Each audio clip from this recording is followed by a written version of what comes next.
தேனி திமுக வேட்பாளர் தங்க தமிழ்ச்செல்வன் சோழவந்தான் தொகுதிக்குட்பட்ட போடிநாயக்கன்பட்டியில் பிரச்சாரத்தில் ஈடுபட்டு வருகிறார். இது குறித்த கூடுதல் விவரங்களுடன் இணைகிறார் எமது செய்தியாளர் லதா. லதா, வணக்கம். மேலும் விவரம்.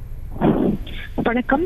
தேனி பாராளுமன்ற திமுக வேட்பாளர் தங்க தமிழ்ச்செல்வன் இன்றைய தினம் சோழவந்தான் தொகுதிக்குட்பட்ட 20க்கும் மேற்பட்ட கிராமங்களில் பிரச்சாரத்தில் ஈடுபட்டு வருகிறார். அந்த வகையில் தற்பொழுது போடிநாயக்கன்பட்டி பகுதியில் இருக்கக்கூடிய அந்த இடங்களில் நேரில் சென்று மக்களை நேரில் சந்தித்து உதயசூரியன் சின்னத்திற்கு வாக்குகளை சேகரித்து வருகிறார்.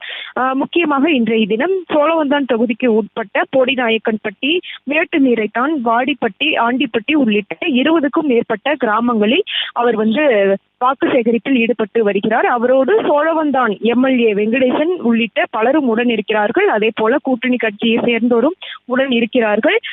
அதாவது தேனி மக்களவை தொகுதி மறுசீரமைப்புக்கு பிறகு அதிமுக 2 முறை வெற்றி பெற்றிருக்கிறது. தற்பொழுது திமுக நேரடியாக தேனி தொகுதியில் போட்டியிடக்கூடிய ஒரு நிலையில் வெற்றி பெற்றாக வேண்டும் என்ற முனைப்பில் ஈடுபட்டு வருகிறார்கள். அந்த வகையில் தீவிர பிரச்சாரத்தில் தங்க தமிழ்ச்செல்வன் ஈடுபட்டு வருகிறார். அந்த வகையில் இன்றைய தினம் சோழவந்தான் தொகுதிக்குட்பட்ட பகுதிகளில் பிரச்சாரத்தில் ஈடுபட்டு வருகிறார். விவரங்களுக்கு நன்றி லதா.